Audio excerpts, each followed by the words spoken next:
All right, y'all. Welcome back to another episode, another rendition of the Jamal Hollywood Show. You feel me? I'm your host, Jamal Hollywood. As you can see, we're back again, recording this on the Thursday afternoon. Shout out to Brooke again for holding it down on the production side, behind the computer, making sure everything runs copacetically. And shout out to everybody that's been tuning in so far and been, checking out the episodes so far. First two episodes, I feel like, we're getting off to a good start. We're catching the flow a little bit. The last episode, I feel like we started to catch the stride as far as the temperament of the show. And we're gonna keep riding off that momentum. I know we can't make too many promises on when an episode is gonna drop, but be sure that we're gonna drop an episode once a week, you feel me, regardless of the day. But we're gonna try to keep it as consistent as possible. And with that being said, we're gonna dive into the first topic of the day, which is the hantavirus, that virus, man. That hantavirus has been going around crazy. I ain't gonna lie. And it's been in the news a lot lately because of this cruise that's been going around the islands and whatnot. These folks on the cruise got off on these different islands, been doing these excursions, caught the hantavirus, and they've been dispersed back to their homelands and whatnot. And now it's a case of just hoping that this virus don't spread too far and wide because we don't want another COVID situation at the end of the day. We don't need to be quarantined up in the crib for a whole year. People, fluctuating between working from home, going into the office, or risking getting sick just because they're trying to go out and grocery shop or staying home. We don't need to go through the hysteria no more. We don't need to go through the whole, fighting over toilet paper, paper towels, and tissues and whatnot. We need a calm temperament right now with the state of the world and the economy. We don't need no more bullshit. But let's see what the news talking about in relations to the Hansen virus, because for all we know, this could just be like a little not a fluke of a virus, but not something that we should have to worry about too much. They said that Ebola was one of those viruses, but you know Ebola came and went as far as the news is concerned. So let's see what they're talking about. 18 Americans are being monitored for hantavirus after being on a cruise ship that departed Argentina and spent weeks sitting off the coast of Africa. At least 11 cases of the virus have been reported, with 3 confirmed deaths. It is believed that the first patients aboard the ship were a Dutch couple who were on a birdwatching trip and exposed to a species of rat that is known to carry the virus. Experts say hantavirus is different from COVID and that the public should be less concerned. It's not a new disease. The medical community has a better understanding of how it's transmitted and how to control infections. Typically, hantavirus is not spread person to person. People can get the virus through contact with infected rodents or their droppings, except for the Andes strain, which was found to be present in this outbreak. The University of Florida's chief hospital epidemiologist told me that hantavirus cannot transmit as easily like COVID did, so they are not expecting a large number of cases, especially with the current containment measures in place. But the U.S. response to the outbreak has raised some concerns. A Georgetown health policy professor told me that despite the CDC's track record of being at the forefront of viral outbreaks like Ebola and Zika, its response to hantavirus has been disjointed and late. Some policy experts attribute this to some of the Trump administration's actions around public health. At the start of 2025, the Trump administration cut about 10% of the CDC's staff. At the start of 2026, the U.S. officially completed its withdrawal from the World Health Organization. Not to mention, the CDC is currently operating without clear leadership. So while health experts agree that hantavirus is not likely to create pandemic-level concerns, it has raised questions about the United States' ability to handle another disease outbreak, one that is far more transmissible than this one. The repercussions of having Trump be the president are really showing right now because CDC and all of these different organizations getting cut budget wise and just layoffs happening here and there. It's like, man, as much as they say, like, oh, it's not a big deal, this or that, we never even know if it could turn into a big deal at the end of the day with the way that everything is looking with the government, man. I would hope at the end of the day that the hantavirus doesn't get out there and become a huge deal for America, knowing that the CDC is, you know, dealing with a different makeup in Trump's government. But we could only hope for the best. They say that they know more about this hantavirus than they did about COVID, and they're able to control it a little bit better. So we're gonna hope and pray that it ain't nothing that's gonna cause mass hysteria in the world right now. Because, like I said, with everything else going on in the world, we don't really need a virus going crazy in 2026. You know, we done already had a bunch of BS already happened this year. You know, and it's just like Trump is taking us for the ride. I swear. Everything that's going on in America leads back to that 2024 election, man. And it's like, man, them folks that really voted for him, I wonder how they feeling right now.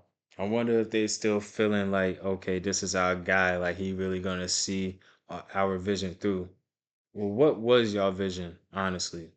And was it him getting this golden statue? Because I ain't gonna lie, it's a lot of idol worship going on when it comes to Trump, from the MAGA cult to folks just having this certain mindset of just like him being the guy. This delusion, it's just like it has to stop, man. It has to stop. Let's see what they talking about when it comes to this statue though. Breaking moments ago, Donald Trump relaunched his Rose Garden Club. This is a very serious sentence. This is where he pretends the White House is one of his hotel properties. The president spent several minutes ranting and rambling to his guests all about his vanity projects. Take a listen. This used to be grass, and took a little heat from my wife. She said, darling, what did you do with my grass? I said, people got tired of standing in mud. We're going to get a gorgeous stone, which we did, and we're going to put this up here. I don't know if you got to see it. It's just completed with the granite, the black granite. We'll be opening up the reflective pond. It's called the reflective pond. It's going to be beautiful, beautiful color. I picked American flag. See the blue? I picked American flag. It was called American Flag Blue. We're building a ballroom in the back, which will be, I think, the most beautiful ballroom anywhere in the world. You'll never see anything like it. Pause it real quick. No, hold up. 16%. Just based off of him talking, it's just like he ain't never changed, man, since the time that he first started running. Like the fact that he just goes on and rambles like that, and people are just sitting there like, yeah, yeah, yeah, mm-hmm, eating that shit up.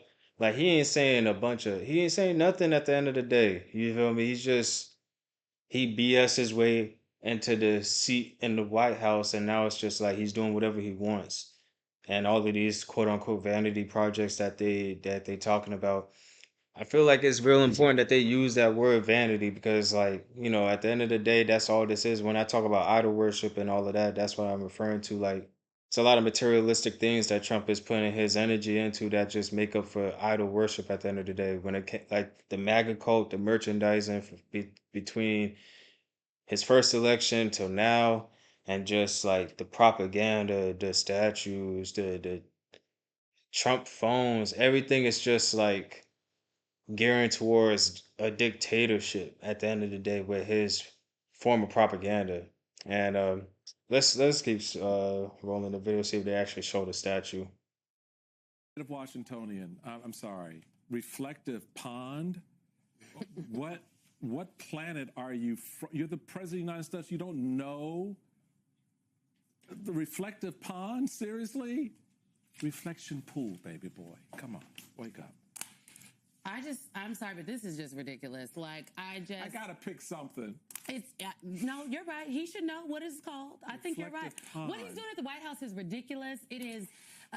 We're going to continue to show it to you because it's also tone deaf. Like, these are the things when the president has the opportunity to speak extemporaneously about what is on his mind. It is the paint that he apparently had time to hand select to paint the reflecting pool. And not that beef is up 16%, not the gas prices, not the war in Iran. Like, he's rambling about random things when he's not rambling. He is closing his eyes for 10 seconds at 12:45 p.m. today during the maternal health meeting. Don't take my word for it. There's a video. They'll pull it back up at some point. Well, and don't forget that he's busy slapping his name on everything. A banner outside of DOJ, a banner outside of USDA, the 2026 National Parks Pass. You see this shit? America 250 commemorative coin. But, Michael, really, it's the Golden Dawn in Doral, Florida that gets my goat. Yeah, that little ditty. Do they have a close up? Because Do it we looks have? quite thinner than the actual president. So he had a whole bunch of preachers, I guess, down there to kind She of threw that shot bless in there, slick. this thing. This thing. All right, yeah, This pause it thing. real quick. Oh my goodness, is That that This shit is crazy. We really got him throwing up the fist too, like he stand for something good. Like, I ain't gonna lie. When they talk about the golden calf and the worship of that, this is just like it's just like modern day Egypt, man. At the end of the day, and like now we really in the end times of America. I wouldn't say the end times of the world. I would just say the end times of America in terms of just this empire looking the way it has been looking for the past, you know, however so many years. But I ain't never seen no president go out their way, especially in the middle of their term like this, and commemorate their own self like this, you know. And they showed a bunch of different, you know, different ways that he was propagandizing himself and just putting his face on everything. Like, yeah, I know y'all watch different TV shows, and I know The Boys is a real popular show right now. And the way they got Homelander moving in the final season, even though they shot that season probably a year and a half ago, is real reflective on what's going on right now with Trump. Because you see his face everywhere, and it's just like he's ignoring everything that's really a concern right now. Like how she said, the gas prices, the war, and everything in between that's going on in America right now. There's so much other shit that people are worried about. And we got the president building gold statues, commemorate his own self, putting his face on every thing that he possibly can to remind people that he's the face of this country, you know, the leader of the free world. And it's like he's just leading people into the abyss. Like when I talk about all those people that voted for him, it's like, man, where was the mindset at back then? I talked to a few people that supported Trump back then, and their mindset was in the dirt, in the gutter. I ain't gonna lie. Some people voted for Trump simply because, oh, he said he believes in God and I believe in God, this and that. They try to use religion to back their support for Trump. And some people just think like, oh, there shouldn't be any immigrants in America, or there shouldn't be this going on and that going on. Like real black and white statements at the end of the day. And it's like, man, there's so many layers to these conversations, and people just want to look at it like, you know what, I agree with Trump because he's real radical. He's speaking in terms of a conspiracy theorist almost. So for the 5 percenters that feel like they are being heard through him, it's like, okay, we have somebody that's finally speaking up in a way president hasn't been speaking up before. All of this shit is just a game. We seen how the Epstein shit went down. We seen how like even people like excuse me, even people like Peter Thiel, whatever his name is, how they have these different people that they puppeteer, and they just create these psyops to get people into these little baby cults to support the big cult at the end of the day. And through streaming, through movies, TV shows, any form of entertainment that they could get their hands on, any form of social media they could get their hands on, they're gonna influence the masses to kind of gear towards this real radical mindset to where it's like real black and white. Oh, we don't need you around. We don't, we don't support this. We don't support that. Even though the culture that some of these people come from is everything that Trump is trying to take away, whether it be immigrants, whether it be like people in the same sex community, or just different communities that Trump is actively working against in terms of taking away rights or just the propaganda that he's pushing out there. And at the end of the day, for people from those certain communities, for a small portion of those communities to go out and support him, it really shows how, people can get hypnotized at the end of the day. And you do not want to fall victim to just being a fucking buffoon in this world. Because you'll be looking back on your life thinking, like, damn, where the fuck was I mentally to support a man that would go as far as, building a golden statue of himself? And I'm sitting here saying, yeah, he believes in God. That's why I voted for him. When what he's doing is vanity and is just representation of what the negative side was doing in those biblical times. You feel me? And I don't know, man. The hysteria and the mindset that people have behind supporting Trump is just mind-boggling at the end of the day. It really is. And I feel like that same mindset leads into the next topic, which is like media literacy overall. And like I said, I was talking about, excuse me, the boys earlier in relation to Trump.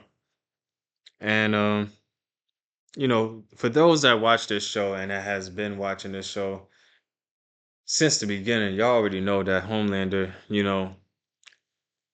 he has always had signs of a dictator, somebody that wanted, pure control over people, a pure narcissist, you feel me? And I feel like once season 4 came around, you saw the real political side of things when it came to his position in the world. A lot of people wanted to say, oh, the show is getting too political now, this and that. The show was always political. It's about superheroes from a capitalist standpoint, you feel me? We're not gonna sit here and act like the first season wasn't about Vought owning these heroes and distributing them for propaganda and for whatever it is to get as much money as possible for the brand. All of it is for social media clicks, money, and everything in between. So we're not gonna act like the show was never political. It has always been political. And the trajectory from it being just like viewed from the corporation's eyes to the real like the White House's eyes, it's a trajectory that was always there. Homelander was always on this hysterical run to where he wanted more power and nothing was ever enough for him.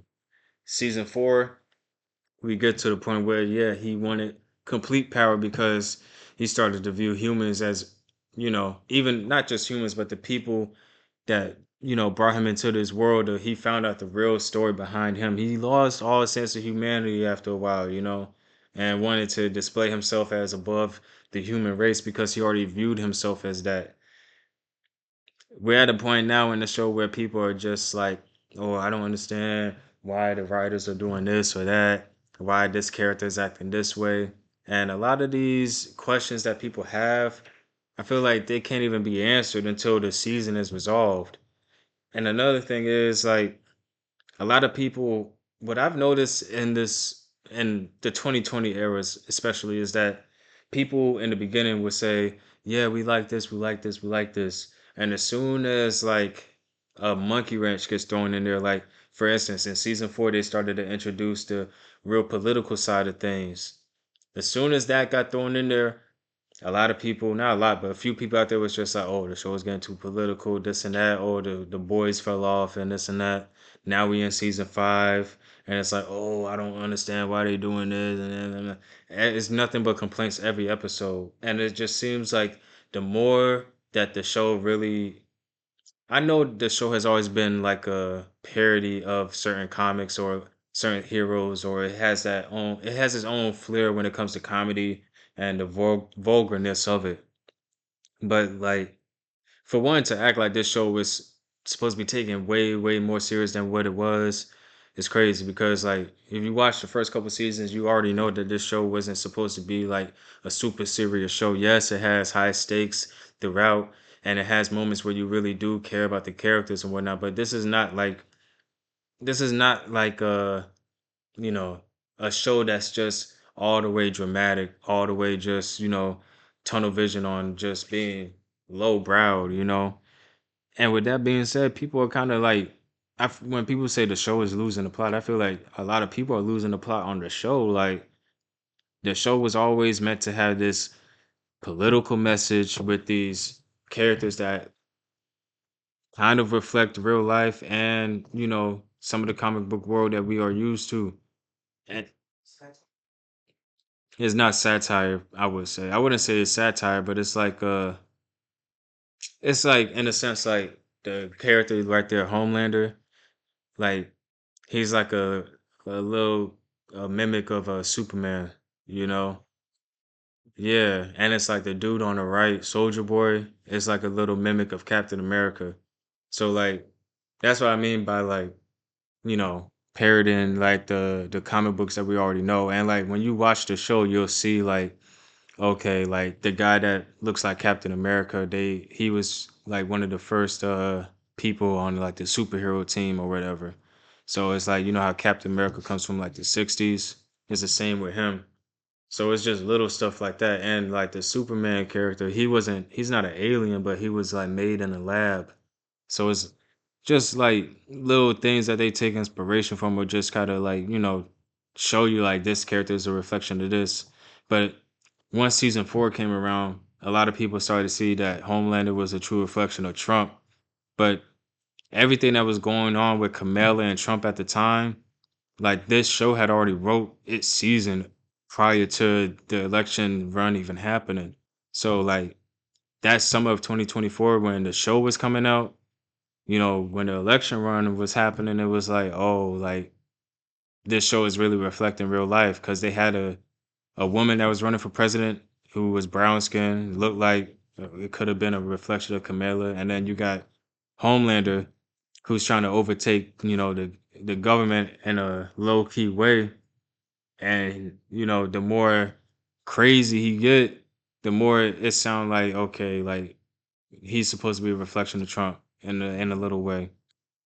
And like even with the gold statue that Trump had, like there's stuff like that that happened in this season of the show, but like it's not like to say that oh the writers of this had inside information. They might have because it's on Amazon and Jeff Bezos, and you know how shit get down the line. But like at the end of the day, I feel like with all of that being said, I feel like the media literacy part should not be hard to comprehend because we're seeing what's going on in the real world and we're seeing the show kind of reflect that in ways that a superhero show would in this manner.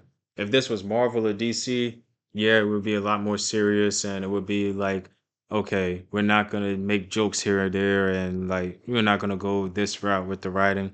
I feel like the expectations are higher than what they need to be for the last season of the show. I understand that everyone is like glamorizing over the fact that it's the final season. It's the boys. The comic book was already kind of like not controversial, but it's a wild comic book in itself. So like to see it adapted in a TV show, people want to see how it's gonna end. I understand that, but what I don't understand is how people kind of flip flop when it comes to like media in general when they act like they don't understand the characters or like just the show that they're watching or have been watching. You'll go on Twitter and they'll be asking questions that just don't make sense. Like, Frenchie died in episode 7. They'll be asking questions like, oh, how did Frenchie really die? Like, obviously Homelander killed him, bro. Like just dumb shit because they don't sometimes the show doesn't really show like Homelander doing something or a character doing something, but it's like if Frenchie and Homelander was in the radiation room together and then they show the camera cut to the other characters that's hiding and then you hear a loud thud from the other room and then you see Homelander flying away and then Frenchie's on the ground bleeding, it's like Homelander did something to him coming out of the room. Everybody doesn't have common sense. Everybody don't think the way that we would think that they should, unfortunately. Yeah, it's just I don't know. Some things I feel like are too like They should have to be said. yeah, yeah. And even when it comes to like cuz this universe, I would say at this point, they made a spin-off of this show called Gen V. Seems Yeah, and the main character in that, Marie Moreau, she's like a bloodbender and like the show, that Gen V show made it seem like Marie Moreau was going to be the one to defeat Homelander. But like if you've been watching The Boys from the beginning, like you would kind of understand that it wouldn't make sense for her to kill Homelander when she's like coming from a spin-off show and it's like she's not like a side character in the spin-off show, but it's like in the grand scheme of the whole universe, she is a side character. So it's like to just have a character that's introduced in a spinoff come into the main show and then be the one to defeat the main villain when the show has already been on for 3 to 4 seasons at that point. It's like that's a disservice to the people that's already watching the show. You feel me? And to the show in general, it just doesn't make any sense. Like when the Avengers did Infinity War and Endgame, and they had Captain America. I mean, they had Iron Man snap his fingers to kill everybody. Like that made sense versus having like a side character do it. People was theorizing, oh, how come so and so didn't do it? Because they would have like, yeah, another character probably would have survived doing it if they wrote it in that manner to make all the characters live at the end of the day. But it's like it makes more sense for Iron Man to do it because it started with Iron Man, and it's like it just thematically makes more sense. So people like to that's when the whole dopamine rush thing kicks in because it's like people just want to have this instant gratification of like, oh, we just want to see the best possible thing, the most extravagant thing happen. Like people have been saying the season is ass, and I feel like it's because they're not seeing as much action as they want to see. But it's like, bro, I remember like I've been watching this show since the beginning, and it's like the action scenes that have been like the real peak of the show are few and far in between when you really think about it. Like season 3 was probably the most action filled season overall, but like the highs within the show when it comes to action is spread out. It's not like every episode they doing some wild shit or it's like a Marvel movie every couple of episodes with the amount of CGI and action they put in there. So the whole like mindset of like we need to see this, this, and that. I understand everybody wants to see the storylines wrapped up in a particular way, but like understanding where we're at this point in the universe, and also understanding that before the season had came out, and I think before or during the season 4 of this show, they had announced the fact that they were going to do spinoffs. They were going to do a show after this and a prequel show for the Soldier Boy character and his team. So it's like you have they already set it up to a point where it's like the boys, even though it's ending, it's not going to be the end of the universe. I just feel like regardless of if you like that or not, you just need to take that into consideration because like, bro, like that's what it is at the end of the day, my nigga. Like it just is what it is. And it's like people get their panties in a bunch over what? Like over what at the end of the day? Cause I ain't gonna lie, it got to a point where like people when the show was first running for those first 3 to 4 seasons, people were like, this can't end like the comics because the comics are terrible. Now season 5 comes out. There's a couple episodes that people don't like, and people are like, yeah, I kind of want to see the comics. Like, I want to see the comic ending in the show now because they think that the show is gonna end bad. But it's just like, are y'all just rage baiting, or y'all dick riding, or y'all serious for real? Because it's like the flip flopping just be kind of weird and just black and white. It don't be no gray area when it comes to understanding like the whole concept of the show and like the mindset of the characters. People are just like, what the fuck is going on? This episode would end, and there'll be more episodes in the season that people will write off certain characters as if it's like the end all be all. And I don't know, bro. I feel like at the end of the day, I just got to get off social media when it comes to TV shows because motherfuckers be pissing me off. Just like with this next show, Euphoria. I ain't gonna lie, the media literacy with this show is probably even worse, man. Because I already know it's a younger crowd watching this on a mass scale. And the fact that this show done turned into like the Players Club and like Sopranos mixed together, I feel like people are looking at this shit and it's like, bro, people are glamorizing shit that shouldn't even be glamorized. Like I mean not season, episode 2 or 3. That girl Angel. Do you watch this show, Brooke? Or there was this character got introduced in one episode. Her name was Angel, and like Rue, she work in a strip club now. So like Angel was in the strip club, and it's like what had happened was Rue was selling some drugs to the owner of the strip club the episode before, and then like one of his girls like took the drugs and ended up dying because it was laced with fent. And then it's like the head honcho that Rue was selling the drugs for, you feel me? She was like, well, Rue was like, I don't want to work for her no more. I wouldn't do this to you. I feel like she kind of, so now Rue is working for the strip club nigga against the drug dealer type shit. The story do get kind of layered and complicated. I ain't gonna lie, but I ain't gonna lie. Season 3, in my eyes, it's kind of straight and solid. You feel me? As far as like Rue's storyline, but back to the Angel side quest. She is a stripper in the strip club who is friends of the girl that passed away from the fent. And she starts questioning shit like, what happened to my friend? What happened to Trish and this and that? And then like days go by and you just see her start to spiral like she about to like tweak because it's like she she feel like her friend gone. Like she texting this girl, calling this girl, no one's picking up and shit. And like you just see her start to like kind of lose herself a little bit. So the owner of the strip club, the pimp, he's like, I'm gonna have you take her to rehab to get her back right. Rue take her to rehab, and the rehab is not a rehab. You feel me? She drop her off there, and then like from the audience point of view, like you can kind of tell like this ain't no rehab. She's probably gonna get trafficked to something after this, and it's like that was the end of Angel. You feel me? But like everyone was just like, "Yo, she did so good in the show. Like she was like the best actress in the show." And it's like I ain't gonna lie, Brooke. If you watch this shit, you'll be like, "Bro, like."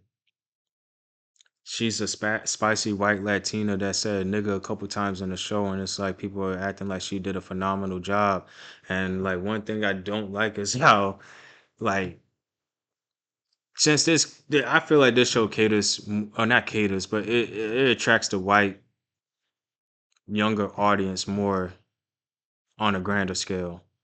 And when these eyes view certain characters doing certain things, and it's like, oh, she's so good in this role. It's like this, like, bruh.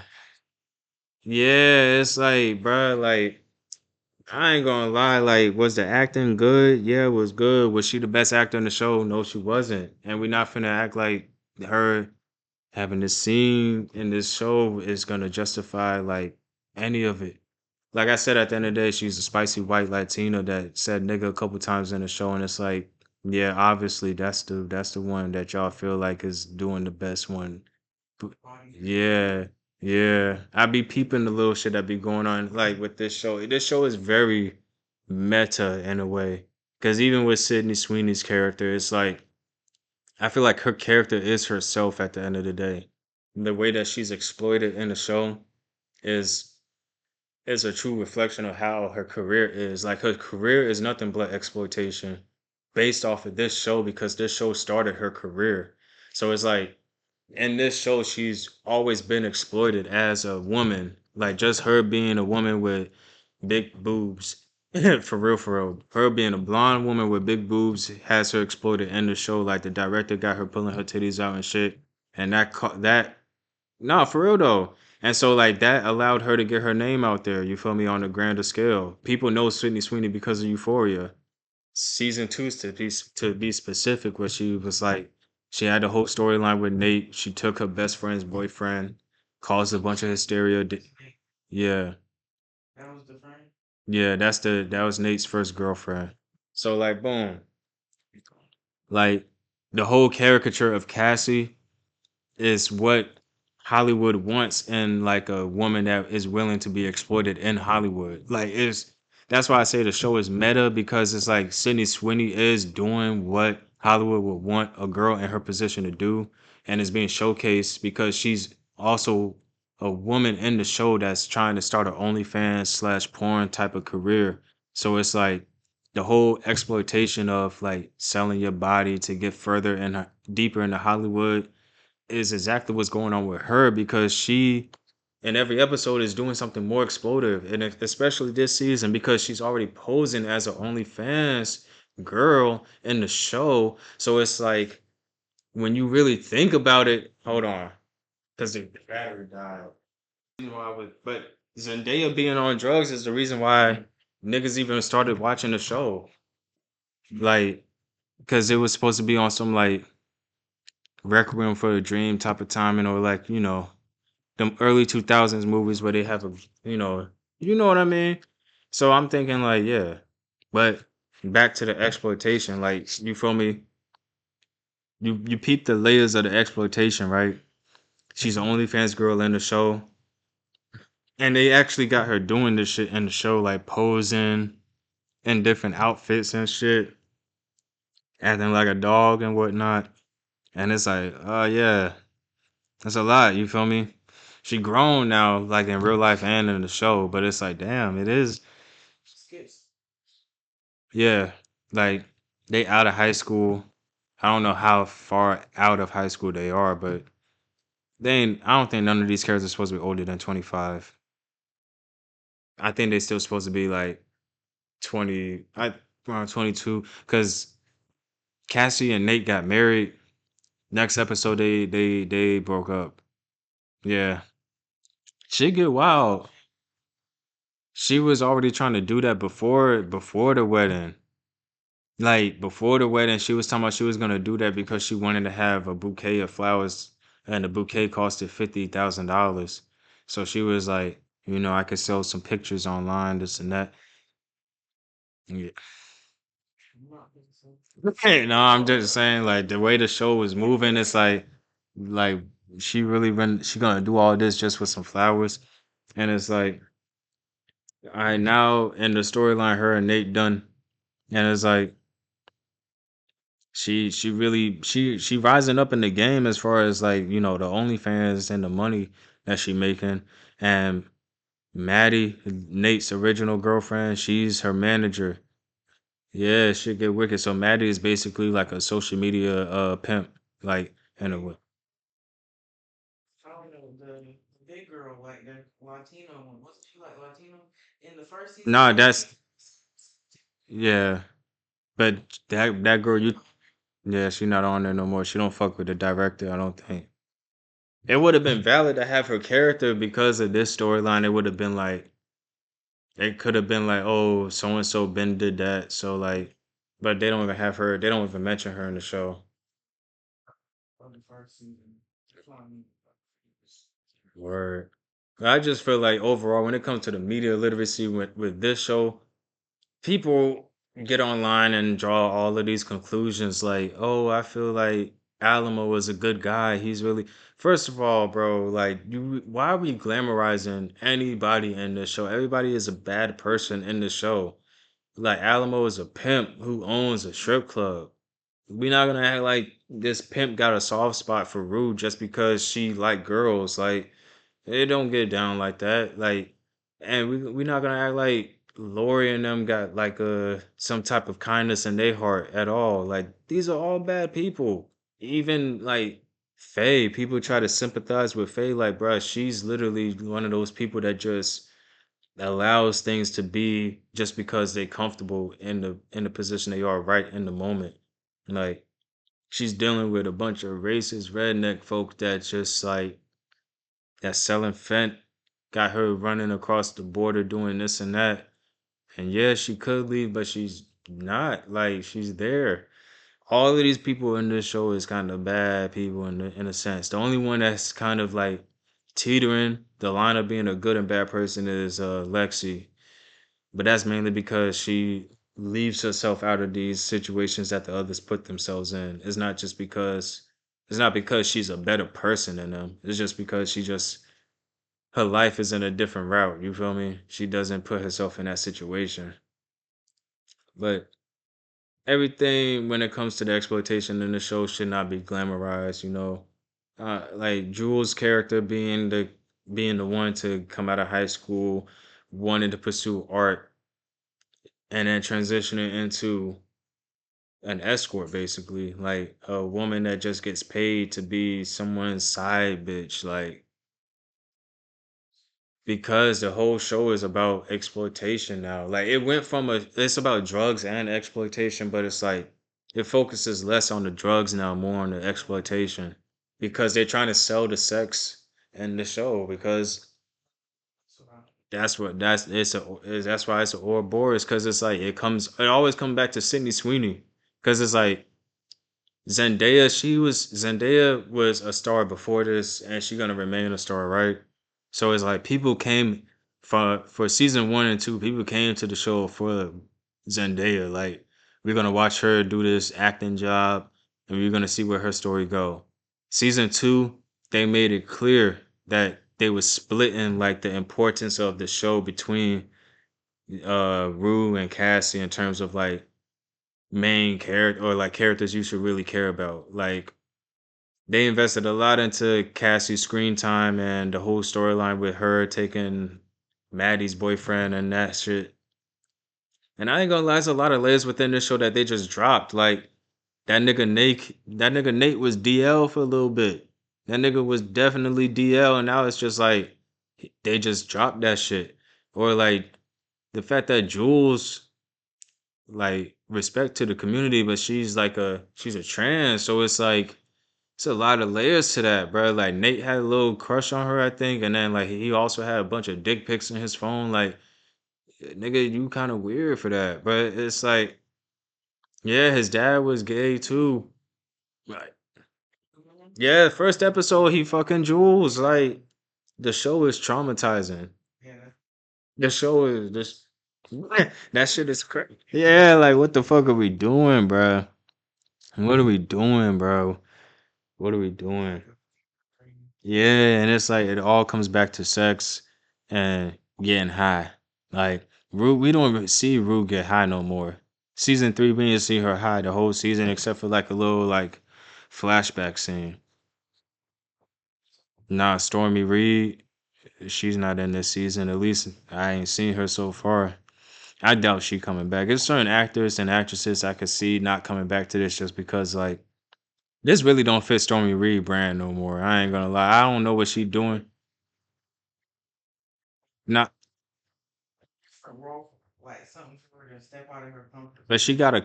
I think in her contract, she got it to where like they don't show no nudity with her. Like there's no nudity scenes with her. It's no like you don't even see her with just a bra on or anything. So like she really is her own character like throughout the whole show. And in the beginning, I didn't watch the first season when it first came out because it was like yeah. And then like I really watched it. I'm like, okay, this is actually one of Zendaya's best acting roles. I'm not gonna lie. Cause like when like her acting as Rue, I've seen her act in a few movies and TV shows and whatnot. I feel like this is definitely like a top three performance for her because like even though there's not a whole lot of makeup being used, like you could tell like looking at her face when you're watching the show, she's not Zendaya. Like, you know how you'll see The Rock in a movie and you'll be like, "That's The Rock." At the end, like, nah, when I watch this, I'm not feeling like I'm watching Zendaya for real. Like I'm watching her, obviously, but I'm watching the character Rue for real, for real. So like, she's holding it down. Like she's doing what she got to do and whatnot. But they definitely pivoted a little bit. And I wouldn't be surprised if it ends up in a situation where Zendaya's character ends up dying and they passing the torch in a little bit to where it's like Cassie and whoever's left is gonna be like, the front runner of the show or like it's gonna be their show. I see this just being an everlasting soap opera until the director just want to be done at this point. Cause I feel like for this generation, this is kind of like the soap opera of the generation.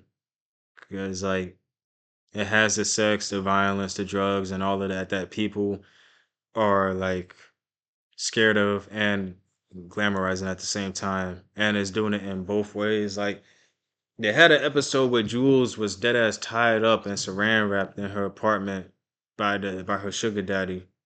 And then it's like in the same show you will see like Cassie like doing OnlyFans because she's trying to like, you know, become more of a self-righteous woman in terms of like being independent and shit. So it's like you're seeing everything in a multi-layered way. That's why I can't write off the show saying it's bad. I can only write off the show saying like it definitely is exploitive, but it's showing exactly what Hollywood is in the most Hollywood way. And like when it's all said and done, I feel like there probably will be another show like this, but in terms of like how it impacted certain younger folks' minds in America especially, feel like, you know, this is gonna be up there with like shows like 90210, fucking what's that other show with Drake? What's that other show with Degrassi? Shit like that.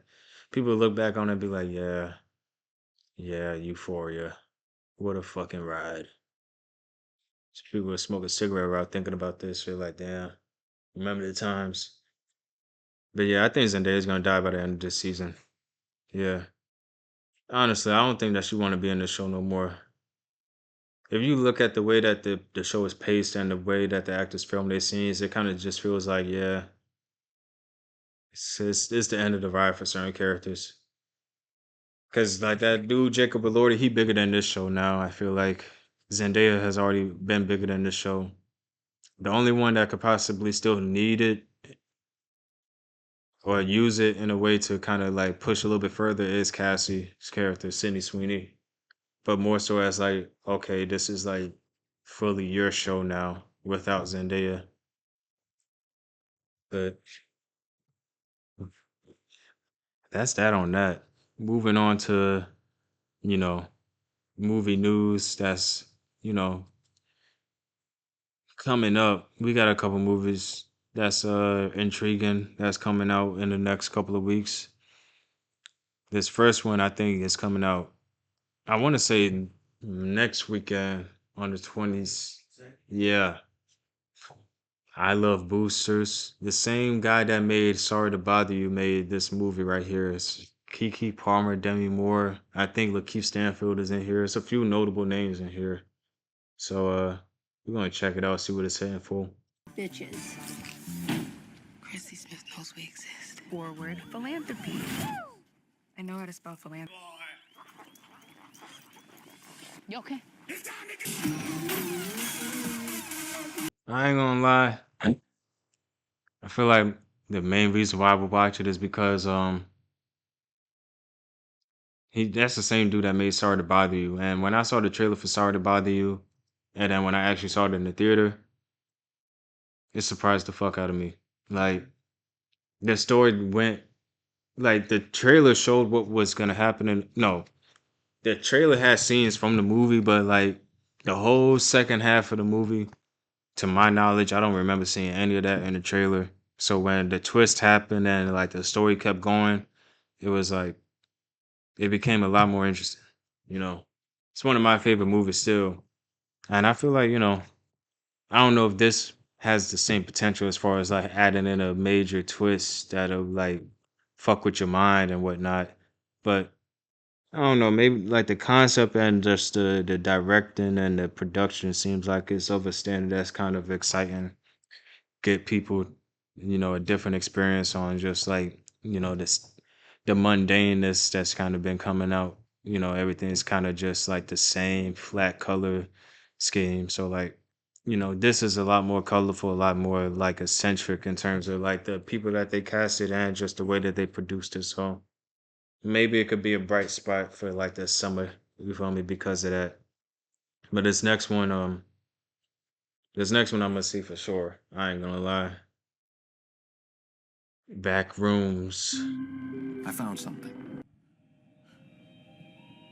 Pause it real Still quick. haven't told us what we're doing here, man. Have you ever heard of like you know how on TikTok they be talking about like those like liminal spaces where it's like it'll be like a old mall and like or like a old looking like classroom or something and it's like people in the comment like I feel like I've been here before this and that or it's just like yeah that's what kind of like that's the horror genre that this would fall into just like the not knowing not more so like the dark and scary like jumping out at you type of horror. It's just like everything is so like I don't know how to explain it, but like the back rooms it's a whole like lore within it and like the way people talk about it and depict it is basically just supposed to be like imagine you in like an endless hallway or endless like series of rooms that just seem familiar but they like you can't put your finger on it. That's what it is. Like, real surreal type of vibe. You keep playing. Yeah, see that look like it might be like one of the better horror movies of the year, I ain't gonna lie. Cause it's just the concept of it ain't really been done, at least to this scale. And I mean, it's always nice to see different concepts get made. You get tired of the same shit. Motherfucker in a mask walking around trying to stab somebody. Like, come on now. We need something different, and this is different. I feel like this could really be a sleeper for A24. It might be one of the better. It might be one of the movies that make the most money for them in the grand scheme of things. I ain't gonna lie, because there's a lot of people that's been kind of keeping up with this story, lore, whatever you want to call it, for years, and it's like the same guy who made it originally on YouTube is directing the movie, so that's also got people excited for it because it's ensuring the fact that the actual story would be the yeah. It's a short film. I think it's like a series of short films. It's not just like one, but like the very first one looks like this movie, like in terms of like what the rooms and stuff look like, the yellow walls and whatnot. So that's what I mean. Like the guy that made that, he's directing this. So it's his story from the beginning up until now. And it's like you got A24's art direction behind it. You got, you know, what seems to be like some good acting in it. So it's like I feel like everything gonna come together in the end.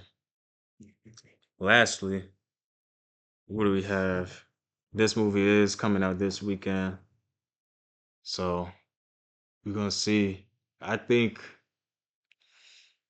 I don't know. This is one of those movies I'm gonna have to really see.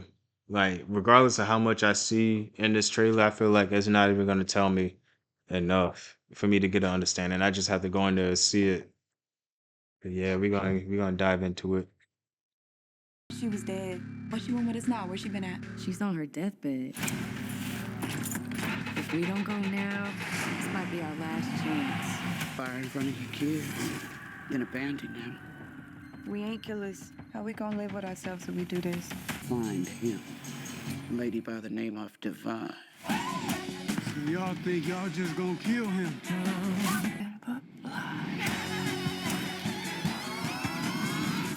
See, I feel like that's gonna be a good movie. I feel like that's gonna be a good one. I just gotta see it though. Like, you know what I mean? Like, I really gotta see it. Is God is. The title is one of those titles that make you like, but it's like it's obviously some deeper messaging in this movie. Yeah, because they said the mom was God. But it's like, they view her as God because she's like created them. I see what the metaphor is doing.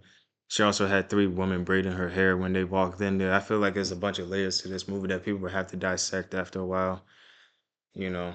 Yeah, and I feel like there's a reason that he like set them on fire or set her on fire versus like How did the girl get? I feel like she tried to save her mom. I don't know. I that that's the thing. I don't know. I don't know. Maybe the other one was trying to like fight the dad while he was doing it. I don't know. Because it said that the one of them was supposed to be like more boisterous. One of them was supposed to be quiet. Quiet one was the one that got punched. Yeah. So it's like I don't know. That's the thing. Like you gotta actually watch the movie to figure it all out. But I feel like this movie, in comparison to that the I Love Boosters movie, this one on the spiritual tip is a lot more just engaging and interesting. It makes people want to kind of like understand it more. The Boosters one just seems like, it's one of those fun summertime movies. Yeah, you know. But I feel like, they both serve their purpose. They both black films that's coming out this month, you feel me? So if you can, support it. But, you know, I understand everything ain't for everybody at the end of the day. I will try to see this before the weekend is up, you know. Oh, I still need to see that Mortal Kombat too. I haven't watched that, but I heard that it was actually pretty decent. It won't a bad Mortal Kombat movie. But yeah, that's all that we have for today's episode. You know, It's a lot going on in the world, but it's gonna continue to keep on spinning.